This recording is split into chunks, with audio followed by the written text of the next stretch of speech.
Ay isa kabaga sa mahilig sa ngut-ngutin ay ari pa ay subuking lutuin at ari masarap maigi din baya aring ngut-ngutin. Mga ka-frenzy, tayo po ay magaluto ngayon ng panutsa. Ari po ay panutsa, hindi po panutsa ha. At sinalang na nga po natin itong mani dito sa ating kawali at ito po ay ating asangagin ng mahigit 5 minuto laang. Saglit lang po natin yang alutuin at pagkalipas nga po ng 5 minuto ay atin ang aahunin. Alagay muna natin dito sa pinggan at asalang uli natin yung kawali at tayo ay magatunaw ng asukal at intayin nating matunaw. Noong nakaraang vlog nga po natin ay tayo naman po ay nagluto ng bukayo, ay masarap din po yung ngut-ngutin. Pagkatapos nga ng ilang minuto ay unti-unti nang natutunaw yung ating asukal. At halu-haluin laan po natin yung asukal hanggang sa matunaw at hinaan laan po natin yung apoy at baka po pag malakas ay di masusunog agad yung asukal, ay mapait po yung ating panutsa. Kaya dapat po mahinalaan talaga yung apoy. Pagkatapos nga ng ilang minuto uli, ayan, natunaw na talaga yung kanyang asukal. At alagay na natin yung sinangag na mani natin kanina. Halulaan tayo ng halo hanggang sa lumapot yung asukal niya. Kung mapapansin po ninyo, mahirap pa siyang haluin. Pero pag po nakalipas ng ilang minuto, malambot na yung kanyang asukal. At nagabagkat-bagkat siya pag talagang hindi pa masyadong tunaw yung kanyang asukal. Kaya dapat talagang halo tayo ng halo at baka masunog yung asukal, ay mapait ang ating panutsa. Ay ayos lang kung ang relasyon ninyo ang mapait. Wag lang itong inaluto nating panutsa. At nako, ay maulit na naman tayo pag nagkagayon. Uy, wag ka namang bitter.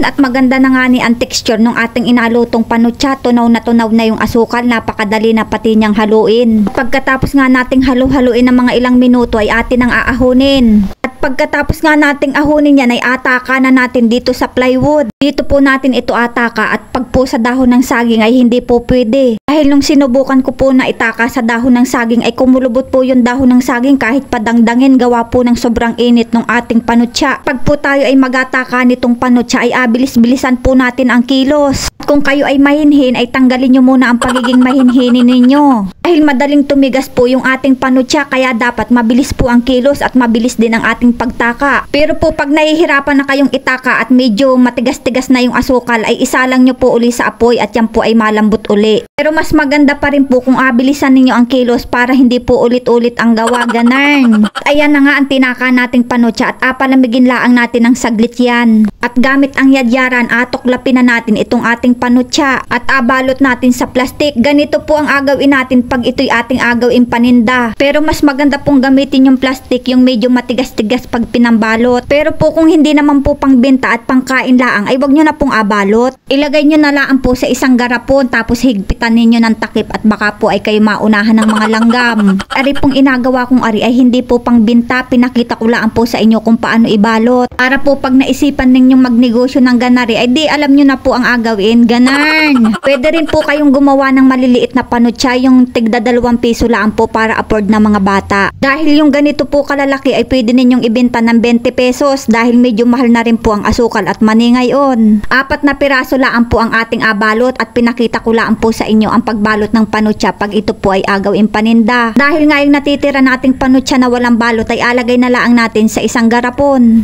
At pagkatapos nga po nating magbalot ng panutsa ay atikman naman natin yung ating niluto. Ay talaga naman pong ang masasabi ko laang ay magluto din po kayo nari at maigi din aring ngut-ngutin. Masarap po siya at hindi po ganong katigas. Mga ka-frenzy, pasubscribe na lang po ng aking YouTube channel.